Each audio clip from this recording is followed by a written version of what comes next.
Finding Haldor is an important milestone in any Viking's life.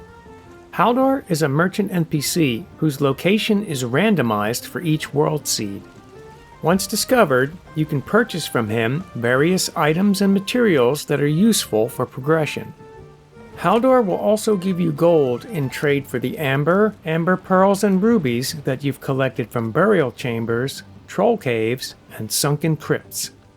Not only did I finally find Haldor, but I found him here, at the side of an inlet into a bay. What a great location for a village. And I've got a lot of ideas for this place. After making some purchases, I headed home with my new treasures to draw up some plans.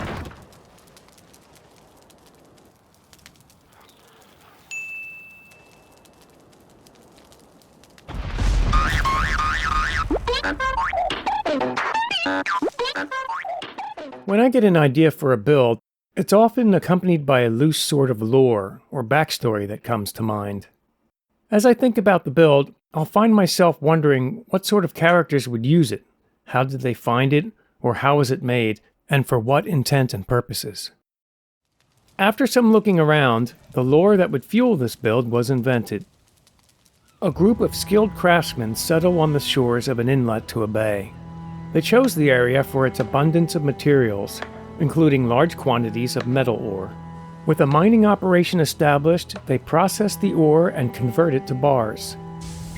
In addition to being sold as a commodity, the bars provide the local blacksmiths with the materials needed to craft weapons, armor, and tools.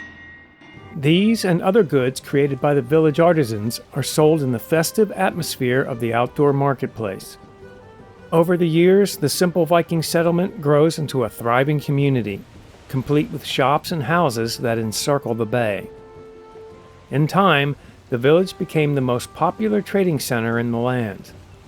The village and its outdoor marketplace capture the interest of the famous merchant Haldor, who makes a home here. On market days, he and Halstein drive their cart along the roadway from Haldor's home beside the bay to their reserved market space along the inlet shore. It's been about 8 weeks since I found Haldor, but as I had other video projects planned or in progress, I decided not to start the village until they were completed. I did undertake one very big job, however, and I built a few things out of necessity and a few more that were experimental in nature. The big job was removing all the rocks that filled the inlet and part of the bay, and that was no simple task. While part of me would love to share with you the hours of work involved by showing every painstaking pick attack, every failed attempt to make things easier with scaffolding, every accidental splash into the water, every near-fatal drowning, every gray dwarf, skeleton, and troll attack, I'll spare you and keep the montage short.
Since I would spend many game days here removing those rocks, I needed a shelter to place a bed and a fire. I made this small hut. It's just big enough for a bed, a box, a workbench, and a forge. I was long overdue for a better storage solution. I built this barn with the intention of lining all the walls with boxes, but one half of it ended up as a temporary location for some portals. We'll correct that in a future episode. I wanted the design to be immediately recognizable as a barn, so I gave it a gambrel roof. As the gambrel roof didn't originate until 600 years after the end of the Viking Age, it's not an authentic Viking design. Of course, they didn't have hot tubs either, but we won't let either fact spoil our fun.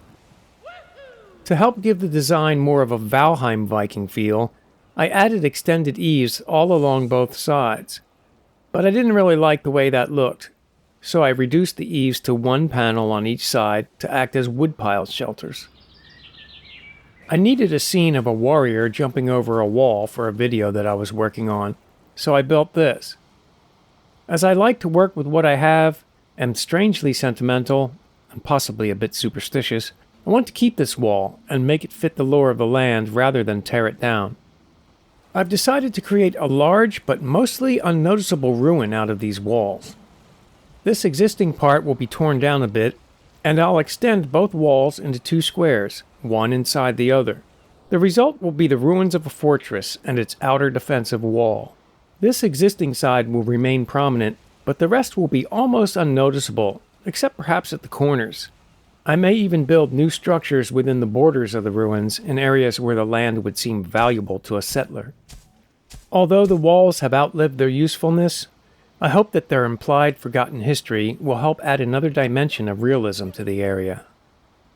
One day I decided to turn a troll cave into a mine. I spent a relatively short amount of time here, and this is the result. I uploaded a short video of it, and I used this mine entrance for a scene in the same video that the ruined wall appeared in. I used it earlier in this video as well. As I've mentioned, I prefer to keep things once I've built them, but I'm struggling with this build. I don't really like it, but my make-it-fit attitude will most likely prevail. This started out as a curved seawall, but partway through I turned it into a platform instead. Needing to justify keeping it, I thought that it could be a special part of the market where food was sold, a food court, an area to rest and eat, to talk of business and adventures, or to boast of sales and purchases. A place for celebrations and where the locals could gather in the evenings. This experimental piece is a shelved market stall for displaying goods. And here's a kiosk design.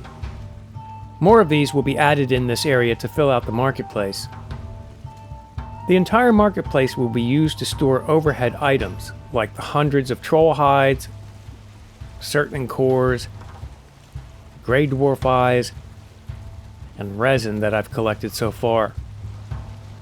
Lastly, I made this small carved dock, complete with piles of stone ballast, for the use of those coming and going by ship. The bay will have a larger dock for long ships. You can find a few other structures of minor consequence around the area, small gardens, a wooden dock, and other curiosities.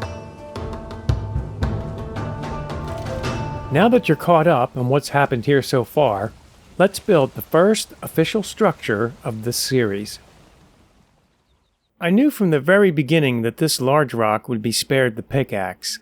This is where the lighthouse will be built. I wanted the lighthouse to have a square tower with a circular platform on top. The platform would be raised up on 3-meter-tall posts, and the entire structure would be built as tall as possible. The first step was to get a feel for the proper dimensions and positioning of the square footprint. After deciding on a 12 by 12 meter square, and the positioning of that square, I had to be sure that I could build a circular platform that would fit inside of it. I found the center of each wall and built a test circle. Knowing that the square was large enough to accommodate the circular platform, it was time to start laying some stone. I found the lowest place on the rock and put down the first stone 4x2. With the position of the walls established, I could begin to remove the wood. From here, there was nowhere to go but up. But in order to get the height that I wanted, I needed to add stability to the walls by using wood iron. I took all the iron I had from the barn and carted it to the lighthouse. It would turn out to be too little to finish the job, and I'd have to visit the local swamp to gather some more. Because I used 4x2 stone walls at the base, the dimensions of the tower ended up being 13 by 13 instead of 12 by 12. Since the walls were an odd number, the double doors I used here are off-center, for now. Layer upon layer, the tower grew.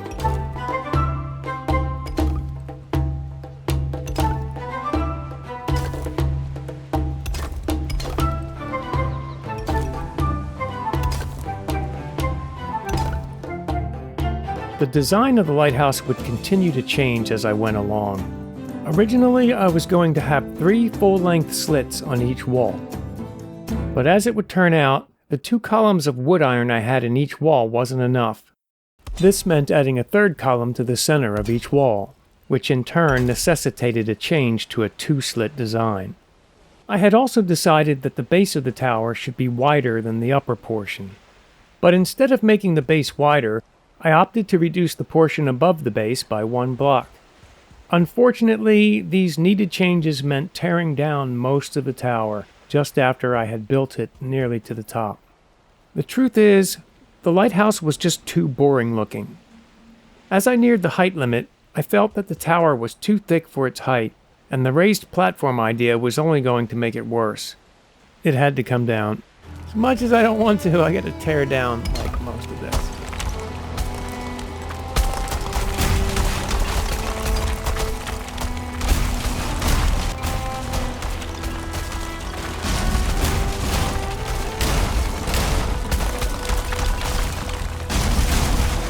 And as long as it's mostly gone, I may as well improve the lower level before rebuilding.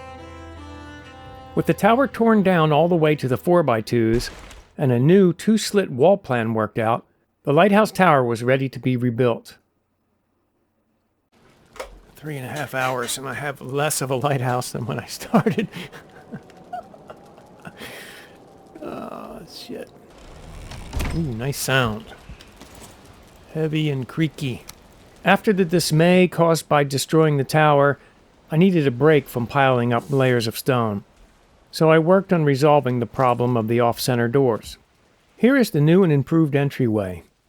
The offset double doors have been corrected by adding a 1x1 column between them, and the smaller wood gates were replaced with dark wood gates, which I had never used before.